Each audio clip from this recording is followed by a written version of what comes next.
How you guys doing today? Good. It is a beautiful day for what the forecast was saying earlier. But I'd like to introduce myself. My name is Nikik Napasis.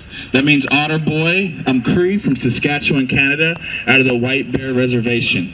So what we're going to do here today is we're going to show you the different style of dancings that we have at our powwows today. A lot of these dances that you're seeing here today, actually all of them, are all competitive style of dancing today. We are all contest dancers, and what we do is we go from weekend to weekend, and we compete at powwows for prize money, much like a rodeo. So whenever you see like the PBR rodeo circuit, the powwow circuit is pretty much just the same. It goes weekend to weekend and all year round. So because of the limited time we have with you guys, I'm going to go ahead and show you each one of these dances and explain a little bit about these styles.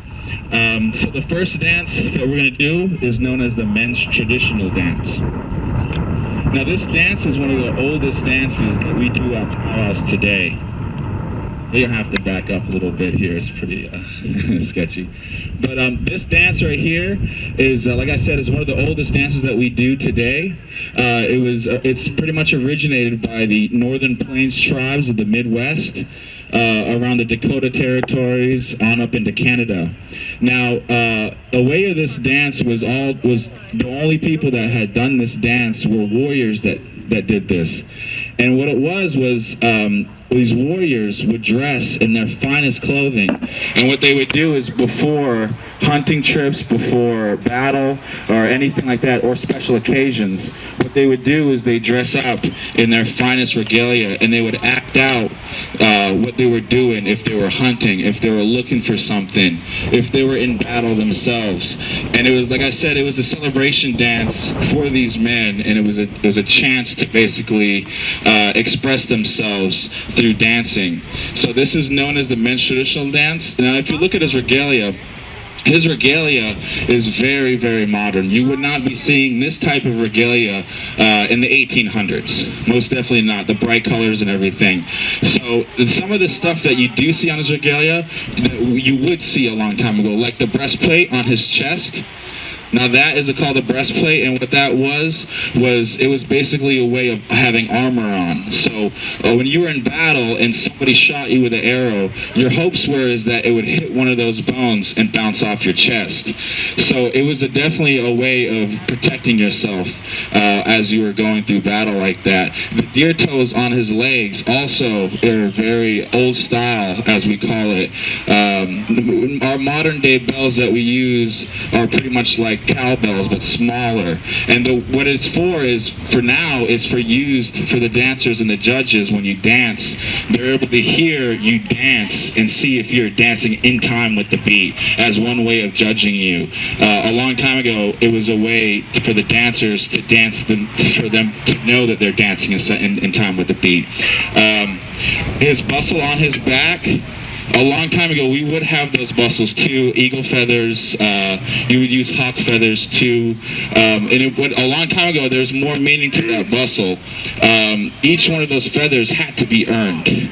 No matter what you did, you had to earn these feathers, no matter what. Whether it be through a courageous act, you earned it in battle, or you did something very, very good for your family. Either way, you had to earn every single feather that you wear on there. So they would make these bustles very intricately, and for each one of those feathers, depending on how big your bustle was depending on what kind of a man you were a long time ago. So this dance is known as the men's traditional.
The men's traditional.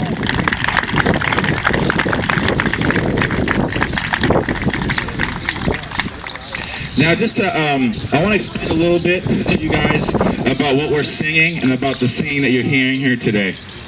Now, the type of drum that we're using here is known as a big drum, is known as a big powwow drum. Now, it's typically used to hold, to have about anywhere between 10 to 15 singers on them at once, singing the same song at the same time. Now, this wasn't the only instrument that we had. We also had hand drums, we also had flutes, and typically those styles of original music instruments. Now, the songs that we sing for each one of these dances, you just wouldn't want to sing, any song for these dances. We had songs for pretty much everything that we've done. So the traditional dance, that was a warrior's dance. So what you would want to do is you'd want to sing a warrior song. But because warriors are dancing and it's meant for a warrior, you'd sing word songs or songs that had words in there talking about the warrior or basically honoring that warrior. And the way with Native American people is that we hold our veterans, our warriors, in very high regard. It's a very special thing to us. The words in that song, Hogichita, in my language, means warrior. And what that song was saying was, warrior, warrior, come dance with us. The people are with you. That's basically what it was saying over and over every verse. So it was about that warrior. It was definitely about that warrior and saying, come dance with us. And it was a way of honoring that. So let's go ahead and give our veterans and our warriors a round of applause. If it wasn't for them, then, we probably wouldn't be here today. So thank you guys, every one of you guys out here. So the next dance we're going to show you is known as the Women's Jingle Dress Dance. This dance was originated around the mid-1800s and maybe even later. What it was originated by the Ojibwe people around the Great Lakes and all up into Canada, around Minnesota Territory, Michigan, and on up to Ontario. Now, originally, this dance was a very, very special holy dance. It was a healing dance, is what it was. And if somebody was hurt or sick or was going through something in the tribe, these dancers were obligated to dance for these people and say prayers as they were dancing in hopes that they would be healed. They would be healed for sure. And so a long time ago, if you look at the cones on her dress that she's wearing, those cones would be sewn onto her dress. Now, a long time ago, before we were introduced to those cones, we used deer toes. Deer toes would be sewn onto that dress. And then later on through trade, we would get the snuff can lids from Copenhagen lids. That's a true story. You'd get those, we'd trade those, and then we would roll them. And we would roll them into cones, and then we would sew them on the dress because we really liked the sound they made.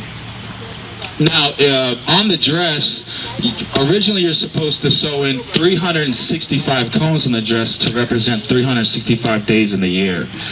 Now, typically you would sew on 4 more to represent the 4 directions.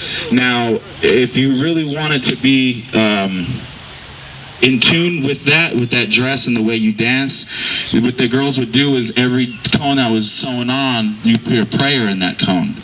And then from there on, everything that you did on that dress, you would say a prayer, and then you'd use that dress to help other people. This, like every dance here, all the dances have evolved into competitive style of dancing, but we still remember about where that dress comes from. So behind, for our own people, we do this dance at different gatherings for people that we need them to. This is known as the Women's Jingle Dress Dance.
do this dance. So with all those women there doing that dance, it really is an awesome sight to hear all those dresses, all those jingles going at the same time. So the next dance we're going to show you today is known as the Women's Fancy Shawl Dance. Now this dance, like I said, one of the oldest styles that we do here is the men's traditional dance. It's been going on for a long time through Native American people. Now like the women, they also have a proper dance. Now their proper dance was known as the women's traditional. Just like the men's traditional is called the women's traditional. And what it was a slow style of singing to it, and what they would do is that shawl that was on her back, they would fold it over their arm, and they would dance to a slow beat, very proper like. Well, to make a long story short, these women, that only worked for so long with them. They wanted a faster style of dancing, something that they can really move to. So this dance has evolved into what is known as the women's fancy shawl. So what they did was they took that shawl and they put it over their back, and they asked their drums to sing a much faster style of dancing.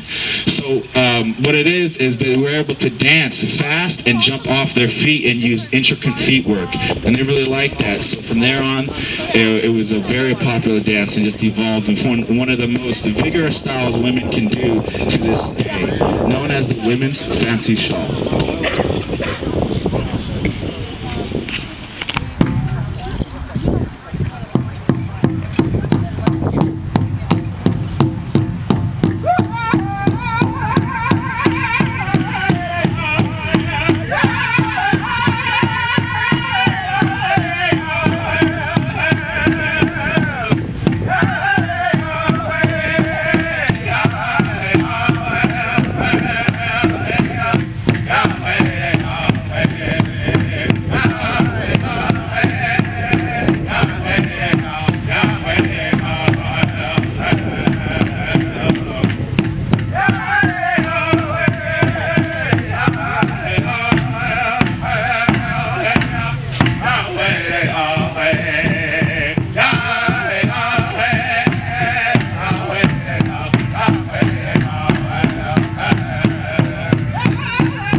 Women's fancy shawl.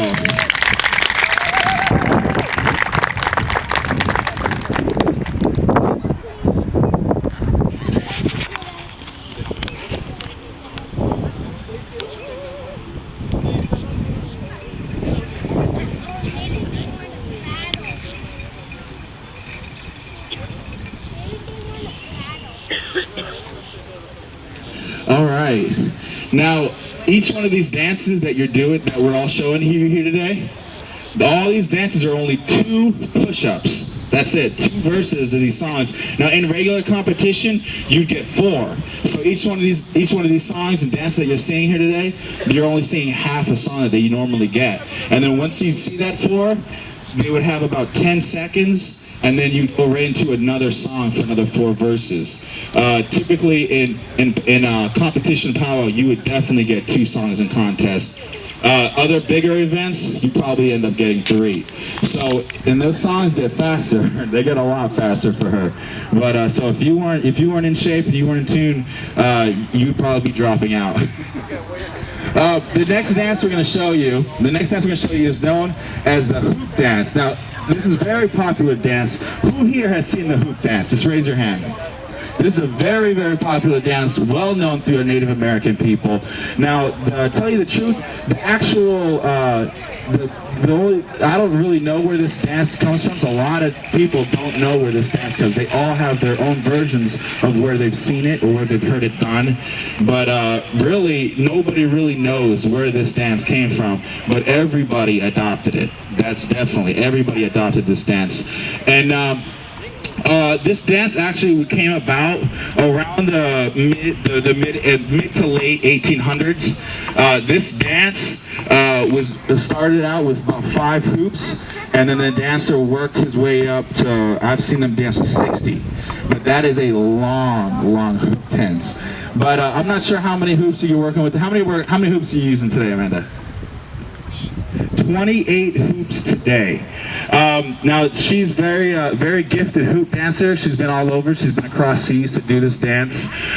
She's been to the Heard Museum, the World Hoop Dance Championships. I think she took 4th over there at the Hoop Dance Championship when she did go. She's been doing this dance a very long time. This is a very special dance. Now the whole meaning about this dance is basically to use as many designs with as many hoops as you can, or as many less hoops as you can. If you can do a lot of designs with only 5 hoops, that's pretty good. But basically what you want to do is you want to create a lot of designs to wow the judges' eyes. Now, if you guys make it back for the next program, she's going to have her own style of music that she does out here for you guys, so you guys need to come back and watch that, because she has her own style of dancing to her music. But for this show, we're going to show you guys the powwow version of her hoop dance, and then the next show, we're going to show you guys her own special version to this. Now, this dance has evolved into a very fast and a very moderate style of dancing, and don't be afraid to cheer her on and give her a round of applause as she makes these designs. It will just encourage her to dance harder and make more for you guys. This is Amanda in the hoop dance. Give her a round of applause.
Man, that's pretty good.